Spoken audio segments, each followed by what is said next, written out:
Hi, I'm Adam Boyes. I'm the co-CEO of Iron Galaxy Studios. Hi, I'm Chelsea Blasco, and I'm the co-CEO of Iron Galaxy Studios. I'm David Daig, and I'm the new head of communications for Iron Galaxy Studios. So I'm curious about as to how these changes in leadership have come about, and I guess I'll specifically start by asking, when did you first approach David about coming to Iron Galaxy? Oh, that's a great question, Ozzy. So David and I have known each other for quite some time. I was at PlayStation when we were able to partner with the team at Bungie to announce and reveal Destiny. So David and I met very, very early on, and we did a lot of events together, and we just sort of had a nice rapport, chatted back and forth. And it wasn't until I joined Iron Galaxy that I realized David is a Chicago native. So he came out to visit last year, and we started chatting about it. And I don't know, David, I think we had a dinner together, and then I started weaving some tales about who we are as a company. And I think that was when I sort of started popping the question of what do you think of the company, what you've heard, and what are your future plans? Very generic like that. Was it something like that, David? It was exactly like that. And I was really surprised to hear this story. I mean, I was curious when Adam left PlayStation to go to Iron Galaxy. I imagine some people who have followed my work over the years are curious where I'm going to end up. And, I was wondering what was it about Iron Galaxy that made him want to work there. And the story that he told me about this incredibly talented group of developers who partner with most of the best studios in this industry, and then also had their sights set on creating their own games, breaking new ground and building communities in their own creations. That's really where I thrive. That's the type of work that I love to do, where players are discovering a game for the first time together and then working with each other to kind of define what that community's culture will be. I've had a lot of great experiences doing that as just a player who wanted to have good people on my friends list, and then also as a person who worked in this industry. So the opportunity to join Iron Galaxy and to do those things was extremely compelling to me. And I also wanted to ask, how did Iron Galaxy come to the decision to promote Chelsea to co-CEO? That was an easy one, Ozzy. It was basically the easiest decision I think any of us have ever come to. So I joined over 4 years ago, and from the get-go, Chelsea as our COO basically was doing way more work than I was at every day of our lives. Chelsea right now is responsible for all of product development, all of our operations, IT, HR. I do the strategy stuff. I do a lot of partner-facing things. But as we sort of looked at the organization, we're partners in crime. We do everything together. This company can't exist without Chelsea's leadership and her experience. And so that was an easy decision and a conversation that we had. And so that was quite natural, right, Chelsea? Yeah, I mean, I've been at Iron Galaxy for 10 years now. I like to say 42 years, just to kind of get under Dave Lang's skin. But I'd been living in the internal operations and the day-to-day kind of machinations of the business for years. Dave had really been the outward face of the company, and I had been really the internal face of the company for a long time. And so it just made a lot of sense. I'm always thinking about the nuts and bolts of the business and mentoring our director level employees and just really spending that time in the day to day. And Adam, like he was saying, does an amazing job focusing on the partnerships and the strategic relationships and the higher level strategy. So we just really balance each other out really well. Nowadays we're getting to be a bigger company too. It's great to have a partner in crime that you can really rely on. There's a quote from you, Chelsea, regarding Iron Galaxy's growth over the course of the pandemic. So I want to ask, how are you able to not only maintain, but also thrive in these trying times? Oh, sure. Obviously it's a hard time for everybody out there. The pandemic has thrown people a lot of curveballs. But the first thing that was just really important to us was getting everyone home safely, right? And we had no idea we'd be able to keep hiring during the pandemic. We had no idea until we really tried and put a lot of effort in. We've brought on over 40 people since March, so we're really proud of that. One of the things we learned along the way, though, was that we could be better at remote work. right? We'd had the 2 studios. We learned we could be better at remote and co-development. And so we've really invested a lot of effort into sending care packages, having happy hours, hosting listening sessions, really making sure that our people feel seen and heard. I think especially in these times, it's really important to listen to people. Everyone's going through some kind of challenges, and we've been able to remotely onboard people. We've become a bit of a logistics center that I never would have imagined, right? Supporting all of these now 170 plus mini remote offices where everyone is, and sending them all the IT equipment, getting them set up before their first day, talking them through all those challenges. So we keep learning. We keep learning and listening. That's really the key. So Iron Galaxy is working on a new IP. What made you want to pursue this path rather than build something that you've already established?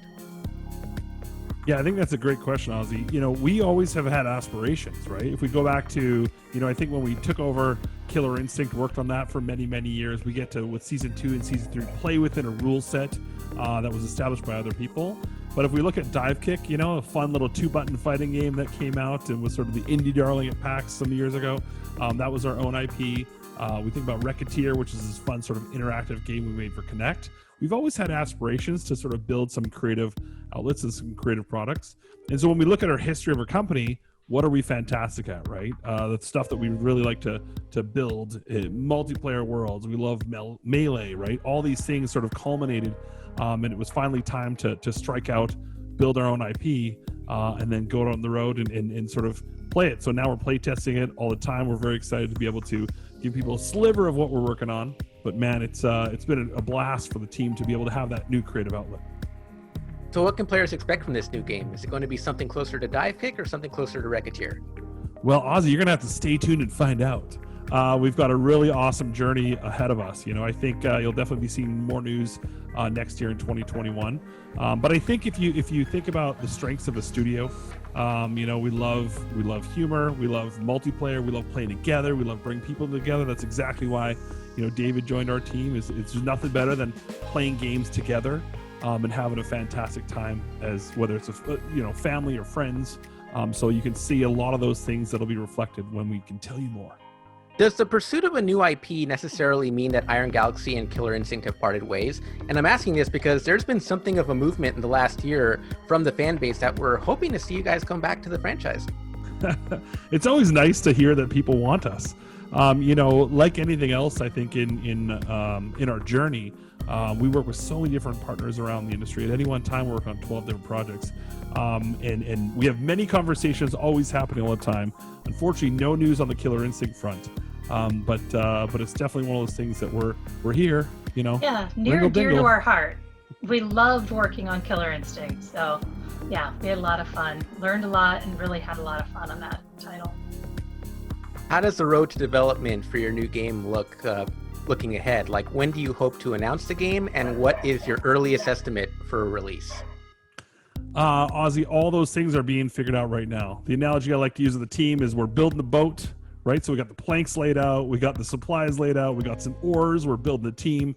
So nothing, unfortunately, we can't really tell you the full course that we're charting, but we know we're going in the water relatively soon.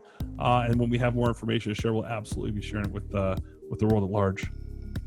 And what has made David a unique fit for this project? I mean, he's world-class at building communities and bringing people together, right? Even before his journey at Bungie, he's been building communities and bringing people together throughout many of his own gameplay sessions with Halo and beyond. But I think when we look at sort of the best-in-class community leaders and people that can communicate and talk to the fans and bring them together, bring them on the journey, I mean, he was the first pick. He's best in class. And my last question, I actually want to direct it to David.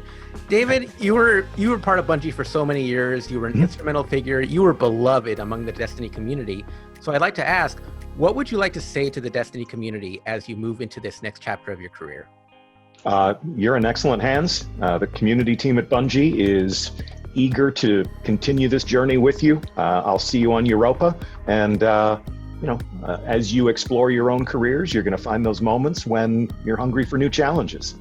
That's all this has been for me. So it was an honor to play with those players. It was an honor to see that community come together for the first time, and I'm going to do that all over again with this new fine crew, this new talented group of people who are chasing their own dreams, and I'm looking forward to it.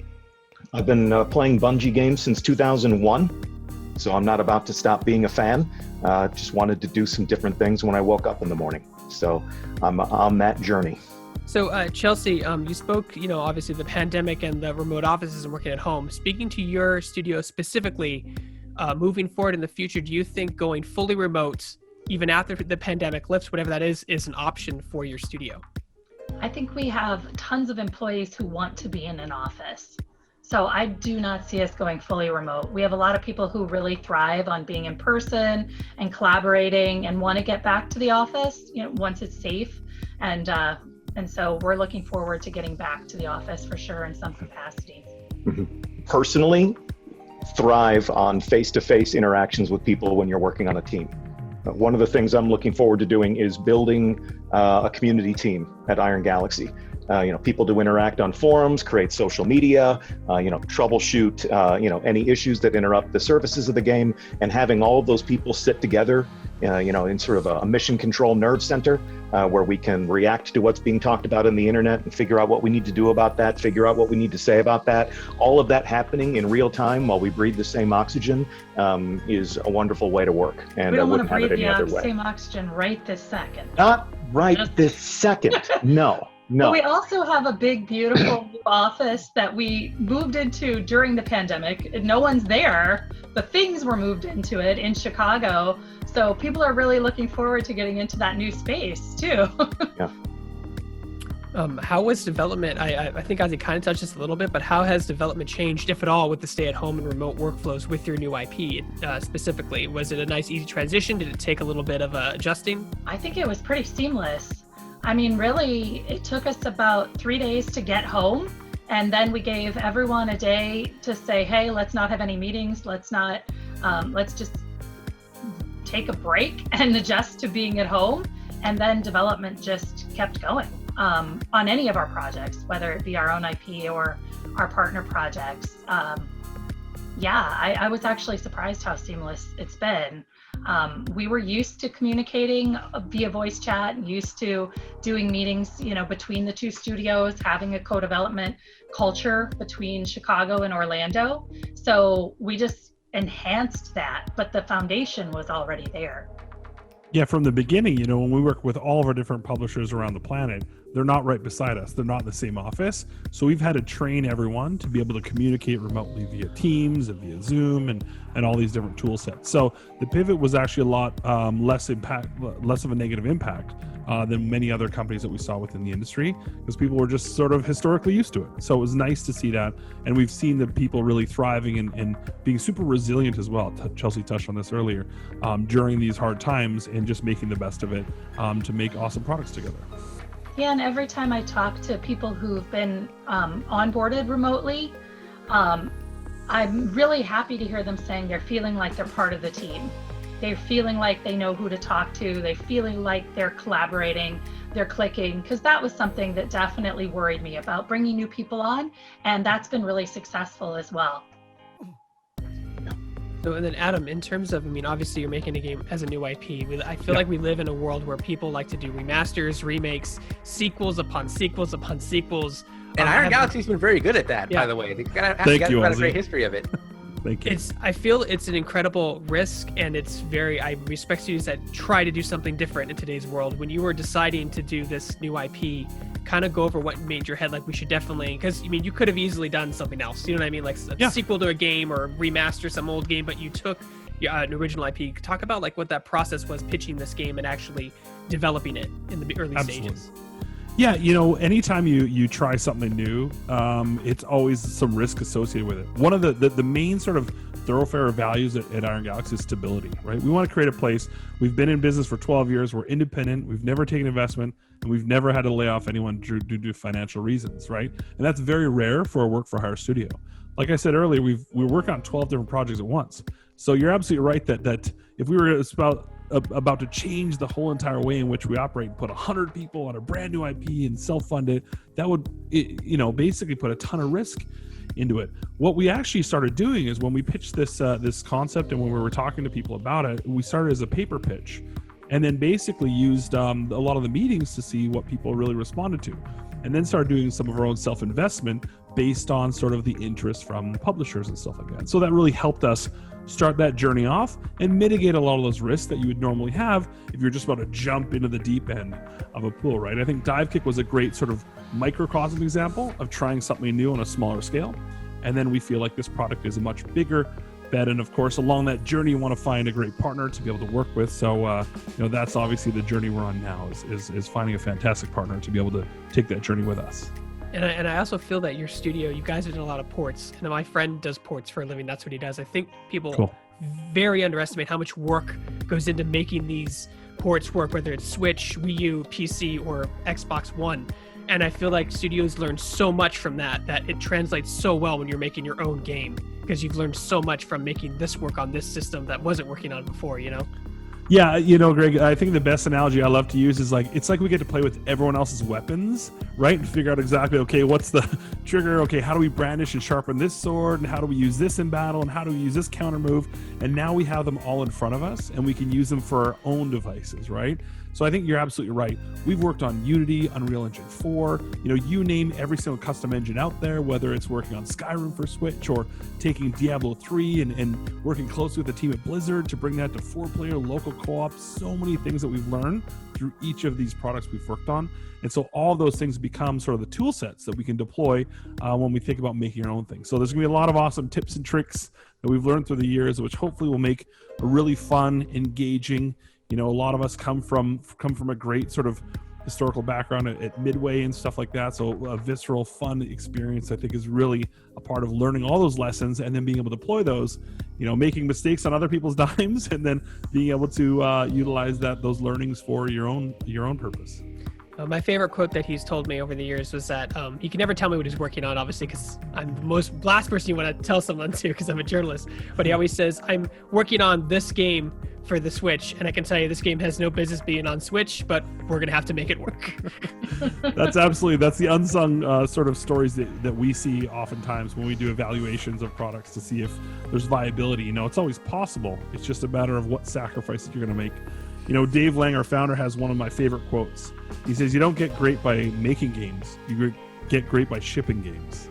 And I think that's a perfect situation here where you're absolutely right that the other quote he has is that, when you submit a game, you pay for the sins of development through the whole course of the journey. And you're absolutely right that a lot of those fixes and improvements you have to make are way harder than anyone would imagine. So it is definitely sort of a bit of an unsung hero's journey, but we're excited to be able to embark on our own.